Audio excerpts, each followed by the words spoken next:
Living in the age of Ultra. This is going to go in the pocket now. Say goodnight to the OnePlus 8 Pro, at least for now. That wasn't on purpose. Or was it? So you guys probably caught my video on the Note 20 Ultra and regular Galaxy Note 20. That was a sort of a quick comparison, kind of impressions type of video. I had some pre-release units that had to go back, but of course I wanted to switch to the device permanently, semi-permanently, because it's exciting, it's premium obviously, and I've been trying to figure out where I want to put the personal SIM card next. It's been sitting inside of this OnePlus 8 Pro since that device came out, and I got nothing against that device. I had a fun time using it, but believe it or not, I don't always switch the personal SIM to every single device that shows up here on the show. That would be kind of crazy because, well, like anybody here on this platform, in the community, you have your favorites that you switch between more frequently, and then you get the devices that show up that you evaluate on a more temporary basis. This Note 20 Ultra just feels like it would be a good fit for a sort of longer trial, and now that I have the retail unit in front of me, I'm gonna do a good old-fashioned switch video. I'm switching, just like the meme, as you guys might recall if you've been on the channel for a little while here. Yes, I'm switching phones. I'm switching to the Note 20 Ultra, and I'm excited to do so for, well, not just the reason of not just because the device is exciting and premium and all the rest of it, but because it also has a pen, and because it's also going to have the new style of later case on it, because this thing just came out with the whole new styling around the cutouts. I'm going to talk more about that in a little bit here in a little minute, but that's another reason I'm kind of pumped for it. So let's do the unboxing experience. Since I didn't have the box before in the previous video, this is what it looks like. You have the pen represented on the front, one of the few devices that you can get in 2020, top tier flagship level with a pen input. I say every single time I'm gonna try to love the pen. I'm gonna try to use the pen. I'm gonna try to be one with the pen. This time I mean it. I promise. I'm gonna be tapping away. I'm gonna be lying on the couch, Note 20 Ultra style, because, you know, to be honest with you, spending this kind of money, you probably want to use the pen. Mystic Bronze is the color of this unit. Otherwise, it's a fairly nondescript box. We slide off the lid. Nice and smooth, and you are greeted by the Note 20 Ultra. Massive camera module on there with the 3 camera units. Kind of like how they're all very similar in scale, and I don't know, it's kind of like it's nicely lined up. And this one is the glass model. If you recall from the comparison video, which I'm assuming you've seen at this point, if not, you can go check it out. The standard Note 20 non-Ultra, it looks very similar to this, the finish, but it feels a lot different because it's made out of plastic, and people were upset. $1,000 phone with a plastic back. Well, that's not a problem with the Ultra model. This one is actually going to be Gorilla Glass, and it's actually going to be that new Victus, which I mean, I'm curious about. I talked about it a couple times on Lou Later. It's the new high-profile product from Gorilla Glass, the most robust yet. All kinds of extra drop protection, all kinds of extra scratch protection. So Gorilla Glass obviously always doing big things, and this one features their latest. I believe it's the first phone to feature their latest. The pen moved to the other side of this phone, as I mentioned in the quick comparison video. Just noticed something interesting as well. Manufactured in Korea, it states on the device. Now, I know Samsung uses factories in a number of different places around the world. I don't think the majority of their devices are manufactured in India. Often you'll see Vietnam. They recently started manufacturing devices in India. This one is labeled as Korea. So because you have this huge camera module, you are gonna have a little wobble on the table. Let's see if that is diminished a little bit with the later case installation. Maybe, we'll find out. Not much, ever so slightly, but the cool part here is that new cutout style. As you can see, we're calling this the Cyber Edition. You can check out more details on the website. It's not just gonna be for the Note series. We're gonna do Cyber Edition for a number of different series, but what I like about it is it kind of gives it a futuristic look, in my opinion, kind of cyberpunky. It just covers the whole back in carbon. You can check it out for the S20 Ultra as well, and even had to show some love for the iPhone people. So there's a Cyber Edition for the iPhone 11 Pro Max. Check the site to find out all about it. Also in the packaging here, we have some stickers. Do not accept if seal is broken stickers, but this wasn't sealed. Very interesting. Very interesting, Samsung. Fast charger, actually what they're calling super fast charger. And again, the models I have for the Impression, I didn't have all these extra components, so it's cool to check it out. Kind of strange. It's only a 25 watt charger in the box. You may have expected something faster. Samsung has even shipped faster chargers. In fact, they've also included a travel adapter. For some reason they sent this. I think this might be for the tablet that they also sent over, but this is capable of 45 watt super fast charging. This is 25 watt. You can use their 45 watt product with this phone, but I believe it will still charge at 25 watts. So that could be considered a drawback for some at this price point. There are obviously some faster charging devices out there. That said,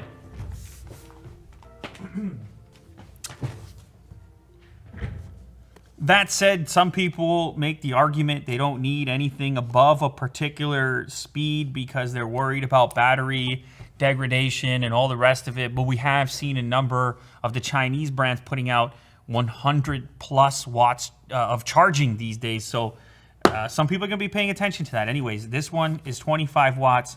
This is their travel adapter here.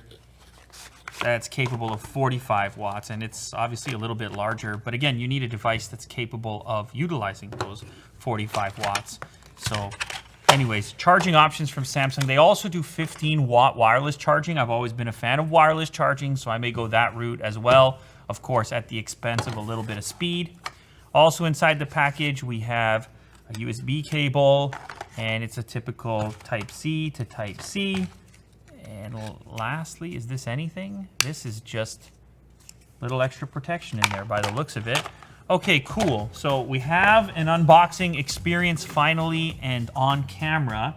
I should also mention, recently did a video on these guys, the Galaxy Buds Live. And of course, this would be a nice companion for this particular device. You can go check that video if you're curious about these at all. So let's go ahead and boot this thing up. All right, so while that's starting up, we'll take a look around the device. On the top here, you can see we've got our SIM tray, which is actually a pretty wide SIM tray. And then the bottom is where almost everything else is, your Type-C connector, as well as your speaker. And of course, the pen, which is a key component in any Note experience. Here's the display. Now, something that occurred to me during my comparison video, Note 20, Note 20 Ultra, was that this display kind of behaved a little bit differently, looked a little bit different than the standard Note 20 version. I don't know, Kirk, am I nuts? Which image looks better here? That one for sure. Yes. Hold on, let me get a shot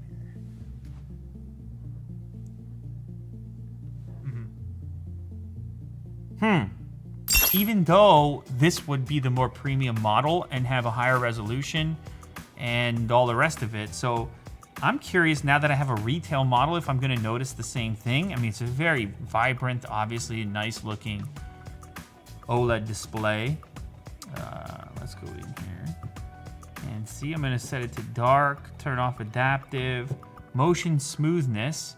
I mentioned this previously, but it appears that there's no way to lock it at 120, at least not within the default settings here. I think they kind of want you to keep it in adaptive for the purpose of getting the best battery life. But you can, however, lock it in 60 Hertz in the settings menu if you want to prioritize battery life at all times. I'm going to leave it adaptive for now. Screen mode set to vivid.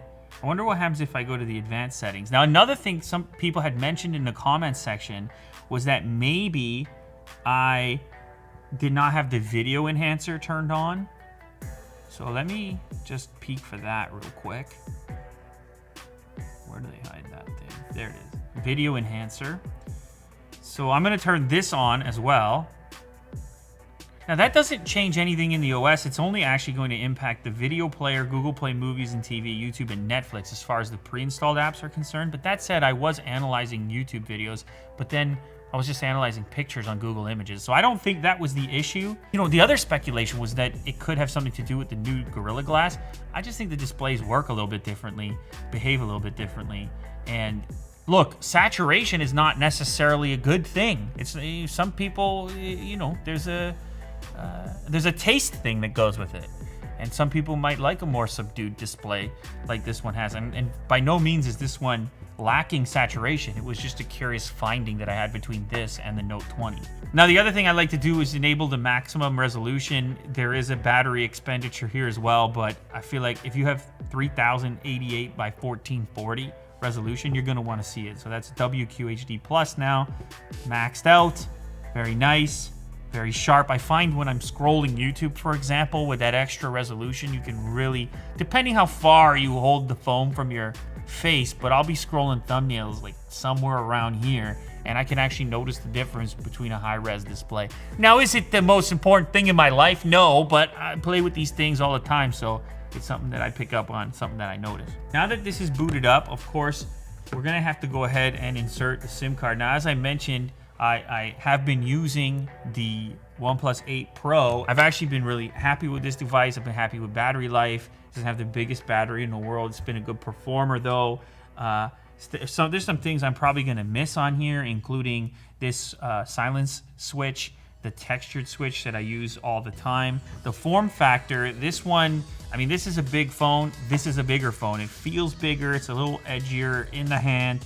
The hole punch moves to the center of the display instead of the top corner. It's amazing how big OnePlus flagship devices have gotten, where you're talking about a Note Ultra and they're actually close in scale. That's pretty wild. The speaker performance, which I tested on this device in that quick video that I did prior, I'm actually really impressed with the speaker on this one. I think it might have a slight edge, and I use the speaker actually fairly frequently. Display-wise, I feel like I'm kind of noticing the same thing here, where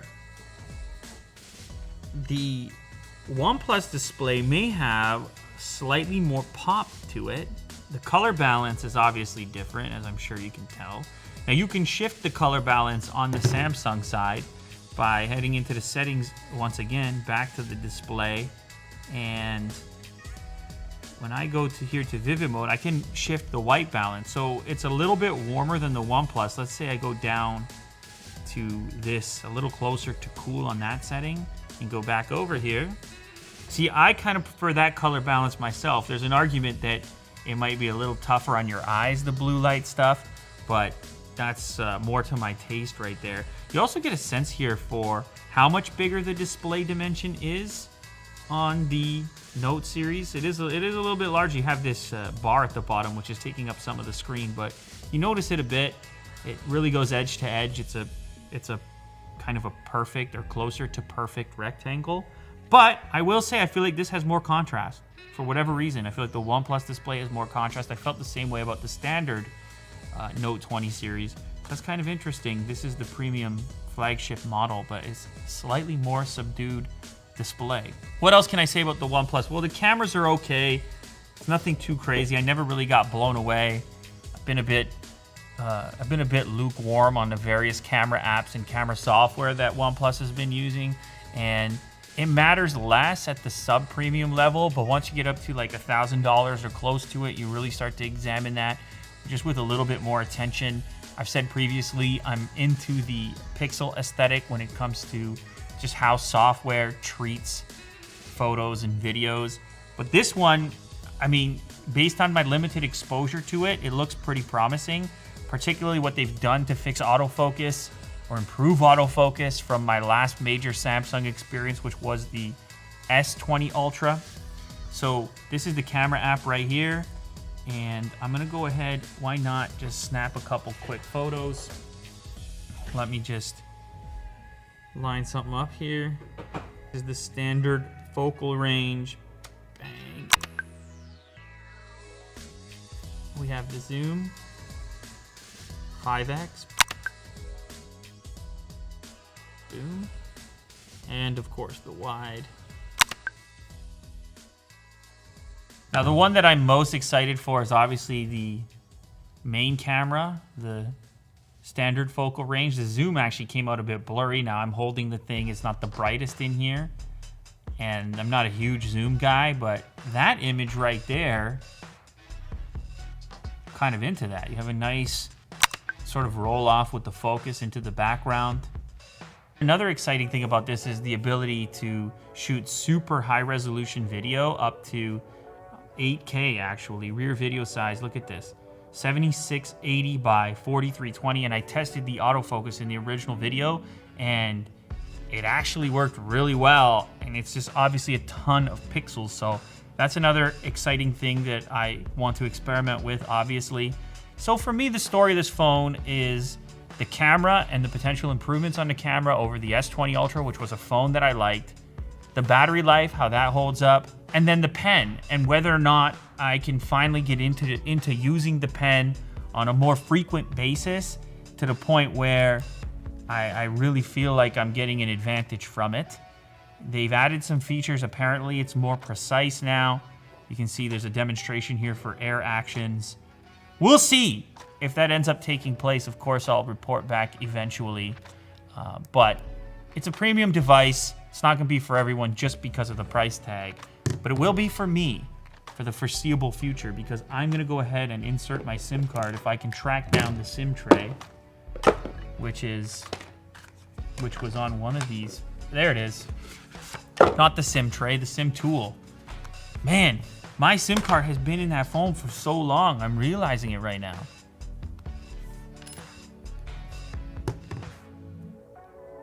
Oh yeah, forgot to mention, the SIM tray has expandable storage. You don't see that as much anymore. It is still here if you're a fan of that. And Samsung is pitching this device as a kind of work device, as a do-everything device, as a substitute even for dedicated computer with DeX, or an integration into Windows with their recent collaboration with Microsoft. Of course, there's the gaming side too. I may try out the xCloud stuff. I think this could actually be a pretty nice device for gaming. Of course, you get the 865 in there. All right. That's official.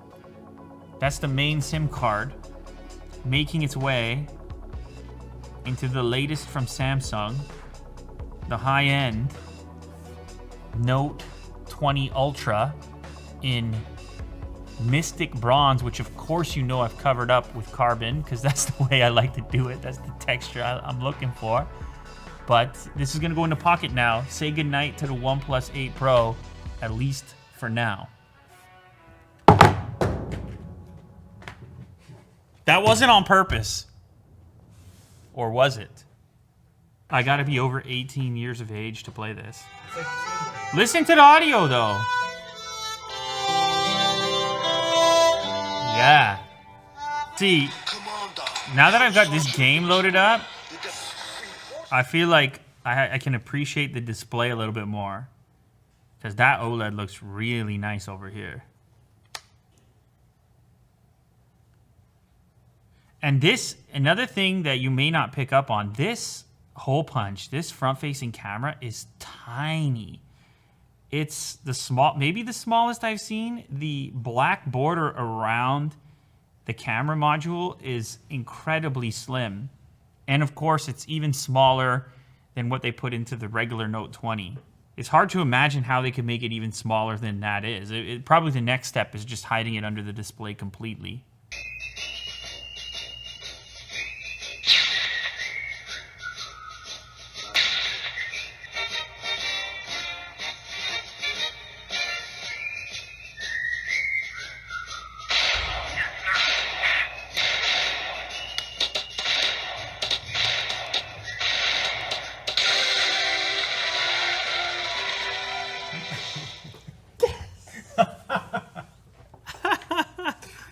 You did it. Oh, what was that? Do they have a game mode now? They do. Check this out. They got the game booster as well. Not a gaming phone, but definitely a good phone for gaming. I mean, what makes a gaming phone? It's hard to say. Big batteries, big displays, fast chip. It has those things. So why not have a game booster, which lets you monitor your temperature, your memory, your battery life in minutes, which is nice to check on. You can also silence your notifications. Let me click on the settings here. Dolby Atmos turn on. Change your screen lock time.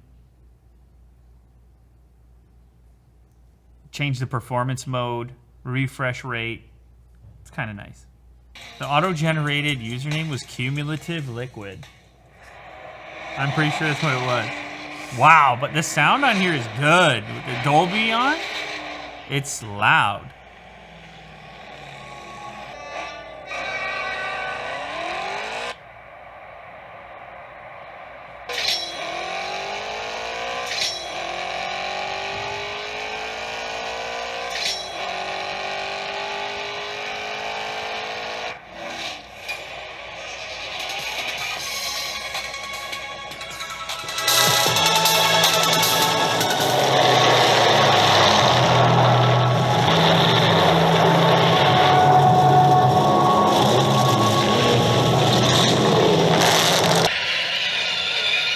Are you hearing this audio? Holy, holy, that's loud for a phone.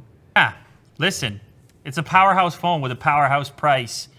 I don't think it's going to win any awards for value for money, but I think the people who are enthusiastic about the Note brand, they're just happy to have the pen stick around with current modern specs.